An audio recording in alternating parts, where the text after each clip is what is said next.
my favorite things are. And so I'm going to show you a little bit of IQ Designer or My Design Center today.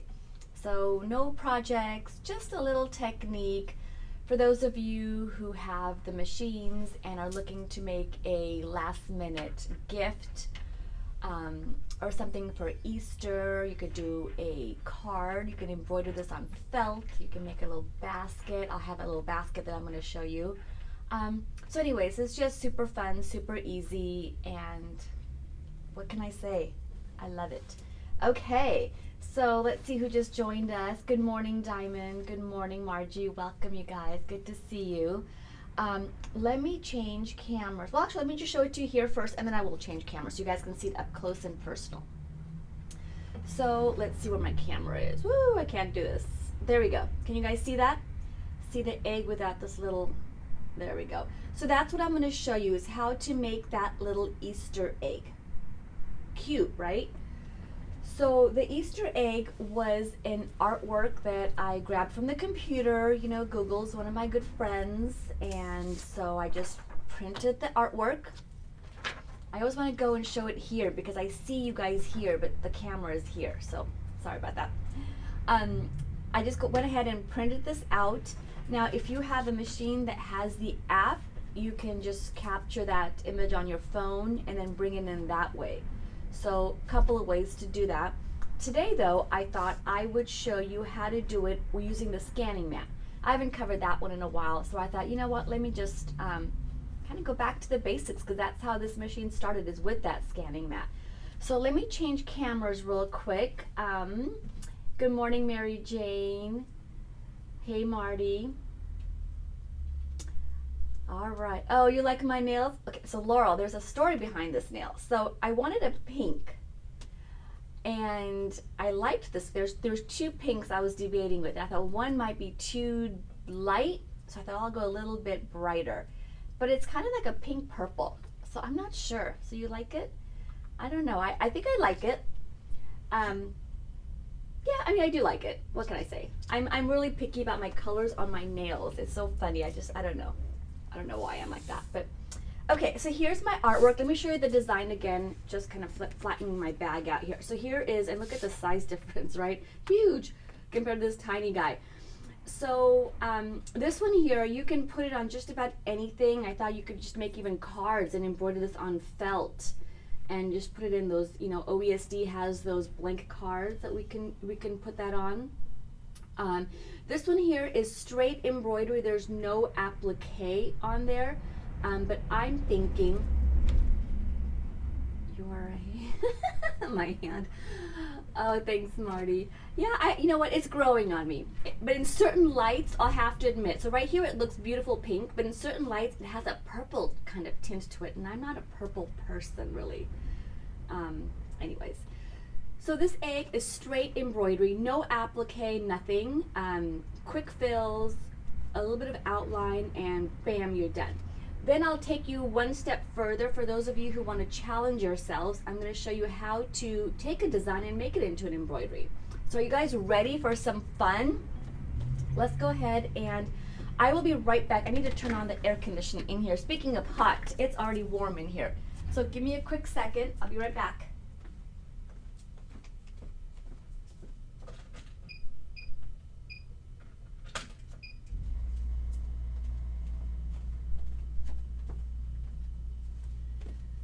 All right, I am back. I have to cool myself down here. It's like 70 something in here. Whew. Okay, so where are we here? Let's go ahead and show you. Let me move my sample out of the way. Let me get the mat. So here is the scanning mat. And the scanning mat comes with 6 green magnets. Now this scanning mat works with the following machine. So it works with the Solaris and Luminaire, and then it works with the Destiny and the Dream machine. Okay, so those 4 models. Now if you have the Meridian, the Altair, and any of the 2 Stellaire models, you would just save this image. Instead of printing it like I did, you would save it on your phone, you know, on your photos on your phone, and then bring it up through the app. And quite frankly, that's actually a really easy way to do it. But I wanted to show you this process because it's been a while. So you have 6 magnets. You don't need all 6 at the same time. I usually use maybe 2, maybe 4. And I keep the other ones because, you know, inevitably I'll lose one, right? So I'm just going to go ahead and I'm going to put the magnets, I'm putting the magnets out of the way of this. So if you, for example, I used to put them like this. And sometimes I still do, but if I need to crop this, the magnets get in my way. So I'll either put it at the very top, like really getting it out of the way, being mindful not to get close to that black, right? Because that's, you need that. And then I'll put 2 maybe on the bottom, or I could put it on the side. Either way, it doesn't really matter. It's not going anywhere. So I'm just going ahead and put my paper down. I've got my magnets on, and now I'm going to go over to my machine. Okay, so let me go ahead and change cameras. Probably need to wake up the machine and all that good stuff.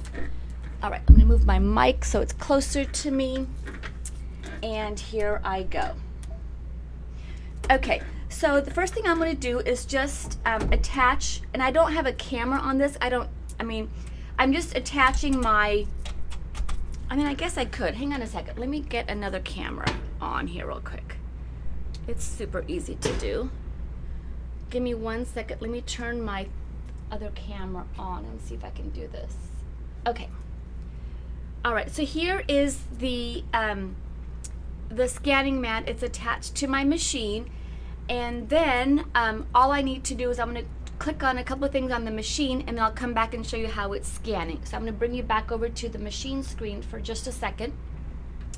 And on the machine screen, I'm going to need to adjust a little bit. There we go. We need to see the top here. On the machine screen, you have an icon, and it's the scanning image icon. And so I'm going to click on that, and I'm actually going to click on line design because mine is a black and white artwork. I'm going to click on line design. You have options here. You have a couple of options actually. Try to get my camera so you can see the whole thing. Image scan is if you really wanted to take a picture of what's in your hoop, for example, for placement purposes, things like that. Illustration is more for a colored image, and then line design is a black and white. So I'm going to click on line design, and I'm going to click on the word scan. So I'll click on the word scan, and then I'll click on the word OK.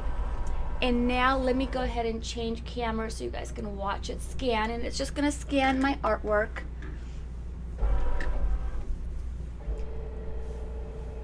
Now they say when you're doing this not to put a thread in the needle because sometimes the hanging thread will get scanned in as well. So they recommend when you are doing this not to have your machine threaded. So it'll just take a minute here. It'll scan the whole design. Did you guys ever imagine a scanning mat on an embroidery machine? I mean, that's crazy, right? Oh, Laurel, purple looks good with, that's true. Purple and red do look good together. Oh, Laurel, you had that happen? Yeah, it scans that thread, right? But you know what? I do it all the time. I'm lazy, so I'm lazy to unthread it. So I know it bugs me after I do it, but then I have to rescan it. So it's like, why didn't I just take the thread off the machine in the first place? Okay, so I know digital cutters, scanning mats on the machines. I mean, what's next? I'm really waiting for a coffee maker on my machine. Wouldn't that be cool? Oh my goodness. Okay, here we go. Here is the egg on the screen. Isn't that fun? And then you have these red arrows on the corner. So we're going to crop our image here. So I'm just going to take this arrow and bring it down, and I'm going to do it so that I make sure that I have the egg and not the green magnet. So I'm just cropping this image, and it might be easier with my hand. I'm using a mouse to crop, and sometimes when I'm using the cropping feature, it's easier with my hand than the mouse. I don't know why. All right, there we go. Good enough. Let's see. Let me go a little bit closer. So I'm just cropping my image. And then I'm going to click OK. All right, so there's the image on my screen. And then I'm going to say set. So as soon as you bring the design on the screen, you can see your green magnets. It captures the whole thing, but it's really not there. If you click on this opacity icon here on the top, that's your image. So you have it on your machine here. And let me zoom in so you guys can take a look at it. And just so it looks pretty good. It came out to be a nice, nice clean image. So that's the other important thing, is when you are bringing in images, you know, if it's a clean image coming in, you'll get a better result going out, right? So you want to make sure that you have a really nice, crisp, clean image. Otherwise, you're going to have to do a lot of editing, and it's hard. You can do some, of course, on the machine, but it's hard because of the way the screen is positioned. You don't have a place to rest your hand necessarily, and it's smaller than, like, let's say a laptop or a desktop with a big monitor. So you do want to crop as much as you can. Bring in a clean image as best as you can. Okay, so here is my design, and I'm going to do, the first one I'm going to do is just like my sample, really simple, basic fills, and show you how easy that is and how simple it is. And this is great for those of you who don't use software, computer software, or who don't like to do computer software, or you're looking to do something really quick and you don't want to break out your software or open it up or fire up your computer. You just want something easy. You can do it right on the machine. So the first thing we're going to do is let's go ahead and fill in these areas. So I'm going to click on my fill properties icon, and you have options here. You have a stipple fill. You also have these fancy fills that you can choose from. So you have a lot of fill options. For this particular egg, I'm just going to go ahead and just do a basic fill, which is this one right here. It's just your basic weave fill. And I'm going to pick, let's say, a light pink.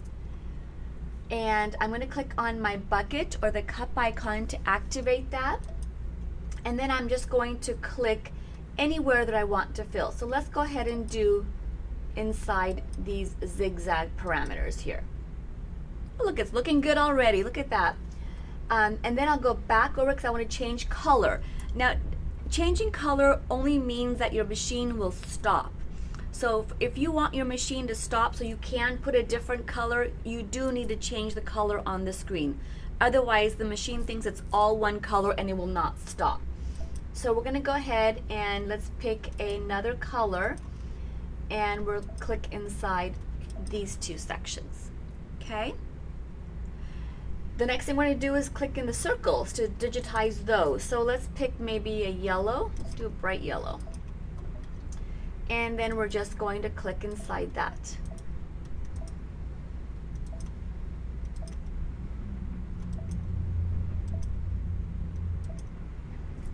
All right, my friends, I am done. Crazy, right? Crazy. And the reason I'm done is the outline is already going to be a satin stitch. That's by default. So let me go ahead and show it to you. Let me go ahead and click on the word next and prove it to you that it's done. This design is digitized. So it's super easy, super fast to do. Now, of course, I don't like the black, go to 200% so you guys can see that. I don't like the black outline here, but of course, that's just on the machine. When you are sewing it out, you can put whatever color you want. But do you see how easy that is? And then I would just click on the word set. I'll click on the word OK. And there you go. My design is done. Class dismissed. Cool, right? I'm going to go ahead and save it to my machine's memory. Just kind of scrolling through the comments to see if there's any questions you guys have on that process. It's pretty basic, pretty easy. Click, click, click, and you're done. All right, looks like nobody has any questions, so I'm going to go ahead and move on. So the next thing I'm going to do, I'm going to go ahead and just click home on my machine here. So let's say I wanted to make that egg an applique. So when you want to make it an applique, or you want to fine tune it a little bit or change it up, there's a little bit more involved with that. So to do that, we're going to click on my design center, and I'm going to go ahead and start back up at my scan icon, and I'm going to click on line design. Now the good thing is this design, because I already scanned it once, it's on my machine's memory. All I have to do is click on the sewing machine and you'll see my design is right there. Is that not cool? I don't have to rescan that. Good morning, Liz. So all I do is click on set, and here is my design. So once again, I do need to crop it though. Oops, gone too far.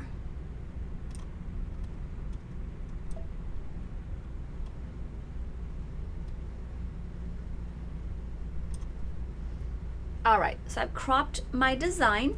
I'm gonna click OK, and then I'm gonna click on the word set. Okay, so there's my design. The first thing I always do is get rid of the background image, so I just have my egg here. Marty, no, you shouldn't have to. It should be there as well under the sewing machine icon. Okay, so then I'm here, and now I want to make some modifications. So first thing I'm going to do, let's say I don't want the circles, I just want that little chevron stitch. So let me go ahead and zoom in a little bit, and I'm going to kind of navigate to the very top of the egg, and then I'm going to click my eraser icon. It's a size 20. I'll probably just leave it at that and click on a square option. And I'm going to click on my screen here, an empty space, to see if that size square is okay. And it's fine. I don't want it to be too big, otherwise I'm going to make a mistake and erase part of the design that I don't want. So I'm just erasing the design, and I'm going to go ahead and erase all of my circles. So I'm going to slide over, click on my eraser icon again, and then just, now if you want to zoom in further, you can. So this machine goes up to 1600%. So let me go to 800% so I can really get in here and make sure I don't delete something I shouldn't be deleting. And I'm going to slide back over to the left side, make sure I was okay over here. Yeah, see I have a little hole here. So no problem, I'm just going to click on my little pencil icon. Actually, I'm going to erase it. Whoops, way too big. You know what happened is I went to 800%, and so my magnification for my eraser is bigger now. So what I'm going to do is I'm going to erase that. I'm going to go back over to 800%, and I'm going to just connect the lines. All right, there we go. So now let's go back here and let's erase these little circles. These are easy to erase, just because there's nothing really around it, so it's easy to erase.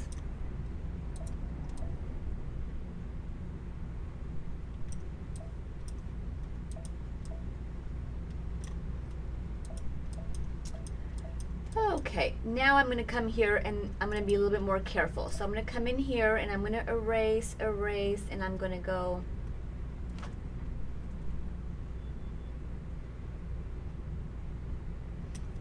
then I'm going to go on the left side here, erase that one.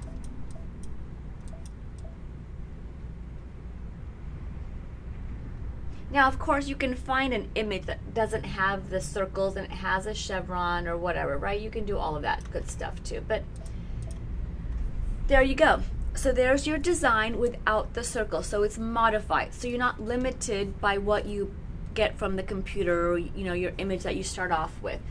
So the first thing I'm going to do is I am going to save it to my machine's memory, because that was a little bit of work that I did and I don't want to have to redo it again. So to make it an applique, what is involved? So an applique is a placement stitch, a tack down, and then a satin stitch, right? 3 steps for an applique. So right now I have all this stuff going on in the center. But if I go ahead, let me just show it to you. If I go ahead and click on and make a placement stitch, I'm going to make it a double run. I'm going to say, click on the color red. And if I click on the outline, watch what happens. The entire design just turned red. So that's not what I want. I want just the outer perimeter of this egg red. So to do that, I need to break up those lines. I need to break up the chevron stitch from the outer portion of this egg. So I'm going to come in here and go at about 800% so you guys can see. And here's the top of the egg because you can see it's the curve. And I'm going to come down here and I'm going to click on my eraser icon and I'm going to take it down to a smaller number. So I'm going to go down to maybe about a 2.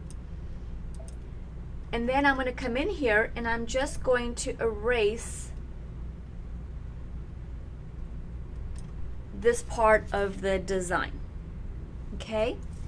And then I'm going to go ahead and come with my hand again, come down here and click on my eraser and I'm going to erase it again.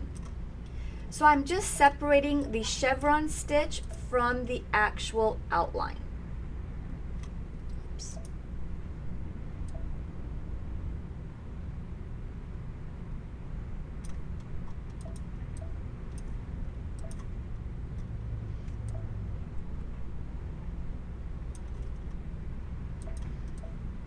All right, I'm at the bottom, so I'm going to go heading towards the right side of this egg. Coming around here, I'm at the bottom portion, so I'm going to go ahead, separate that. I'm going to come up here. So I'm just going around and I'm separating the lines.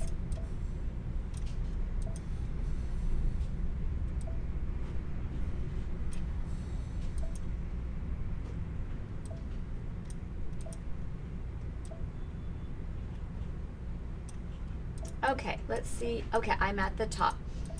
So I'm back to my 100% and now I'm going to resave it again because that was a lot of work. So I'm going to go ahead and click on memory and then resave that. So now if I were to do that test again, if I were to go ahead and set it as an outline, only the outer perimeter turned red. Let me go to 200% so you guys can see that. The outer portion of my egg turned red, everything else is black, right? So now that's exactly what I want. However, to do a placement line, I don't want the inside line, these chevrons, to stitch out. So I'm going to go up here to my line properties and select a no stitch, like a no sew line is what they call it. And I'm going to go ahead and touch the bucket and then click on these 4 lines. So all I have is my red outline, okay? My red outline. And I'll go ahead and save that one more time to my machine's memory. And then I'll click on the word next. So this becomes my placement line for the applique. And I'll click on the word set and I'll click on the word OK. When it's here, you can see on the screen it's not centered in my screen. So I'm going to go ahead and just center it. And to do that, I'm going to click on the word size and there's a little red, not a red dot, a little dot here. And it just places that design dead center. Now I'm going to make a tack down line. So to do that, I'm going to click on the duplicate icon and then I'm going to go ahead and center that again. So I'll click on the size and make it bullseye. So it's right on top of each other. So just like that, I created the placement line and the tack down line. Now we need the satin stitch. But before the satin stitch, we want to add those detail, the little chevron stitches, right? So let's go back and do that. So I'm going to go ahead and click on the word add. I'm going to click on my design center or IQ designer depending on your machine, and you're going to go back up to your memory pocket. So some machines' memory pocket is here at the right hand corner, some of them are on the bottom here. It just depends on your model. Once I click on the memory pocket, I'm going to click on the last egg that I saved, and I'll click OK. And now I'm going to select a decorative stitch for this chevron. So I'm going to go back up to my line properties and click on a candle wicking stitch because that's one of my favorites. And let's make it green. And I'll click on this bucket or the cup icon and I'm going to touch all of my chevron stitches because I want that to be candle wicking. I don't want anything else. So this red outline here, I'm going to make that a no sew line. So now I just have my candle wicking stitches. I'll go ahead and click on the word next. And at this point, you can see how they look, and you can change the size of them if you wanted to. You can make them bigger, you can make them smaller, you can change the spacing. I'll just leave it the way it is. I'll click on the word set, click on the word OK, and you can see it's offset. Why is that? Remember, we centered the egg. So that's the next thing we need to do, is click on the word edit, size, and hit center, and it's centered. Now, one thing I am going to do, and I'm going to go ahead and zoom in so you guys can see that. See how my candle wicking stitch is going right up to my outline? And then I'm going to have a satin stitch. So I think my candle wicking, maybe I didn't erase enough, so that would have been one option. You could have erased more along the edges, or you can just go to size and reduce it a little bit so that it's not really touching the outline, so that when you do your satin stitch, the satin stitch and the candle wicking stitch will not overlap. So I've gone ahead and done that. I'm going to go back now and add my satin stitch. So I'll go ahead and click on the word add. I'm going to go back over to my design center or IQ Designer. I'm going to click on this memory pocket one more time, clicking on my design. And this time I'm going to click on my line properties and select the satin stitch, which is their default. I'll change the color. Let's make it a pink so you guys can see that. I'll click on my bucket or the cup icon. I clicked on that outline, and when I click on the word next, you can see that it's a satin stitch. It's a very narrow satin stitch. I like them a little bit wider, so I'm going to click on the width icon, and I'm going to bump it up to 0.200. There you go, nice and beefy. Click on the word set, click on the word OK. One more time. You have like a little panic attack, right? Because it's like, oh my God, it's offset. Click on the word edit, size, and center that. And there you go. Click on the word embroidery, and let's zoom in so you guys, or magnify it so you guys can see that. Oops. Magnify. There you go. There is the egg, and it is an applique. So with one artwork, you can do a multiple different things, multiple different looks, different effects. I hope that was useful for you guys. Let me go ahead and change cameras and see if there's any questions I can answer for you. All right, let me move over to the center. As my son would say, you're never centered at the camera. He'd be proud of me. I remembered today. All right, let's see if there's any questions. So Mary Jane, there is no Destiny Club. I used to do clubs years ago before the pandemic. We would meet here in the store once a month. But because we couldn't do that, I started bringing everything on Facebook. And so I do have my Tuesday, every other Tuesday tips and tricks group. And I cover a lot of techniques, a lot of different tips and tricks. And some are projects, some are technique based. So that's what I'm doing right now, because I'm not doing club here in the store as of yet. But you know, things can change. Okay. Denise, thank you so much. Thanks, Laurel. Thanks, Leanie. Thanks, Fancy Pans. I hope you guys had a great time. I know it's not a project, and for those of you who don't have IQ Designer or my design center, I'm sorry. I just kind of wanted to, this is just something that I love, and I just thought I wanted to share it with those of you who do have it, and just a quick, easy project. I think I may do on a Friday Fun Day, maybe one a month, just on IQ or my design center, just something different. But for those of you who are interested, I do have some good deals as well on this machine. So let me see if there's any more questions. When you sew out the applique, does a candle wicking? So Margie, you can make the candle wicking stitch bigger or smaller depending on the look you want. So I made mine a little bit small, so right now I could see that there was a little bit of space, and maybe next time I would make it a little bit bigger. But you can do that. Oh, Marty, you actually understood. You know more than you think you know. That's all I've got to say. You know more than you think you know. You've got this, Marty. Thanks, Liz. Thanks, Janet. All right, my friends. I hope you guys enjoyed my Friday Fun Day. It was a little different from our normal. And you guys have a great rest of the weekend. For those of you in SoCal, stay cool. It's going to be a hot one. And we shall talk to you guys soon. All right.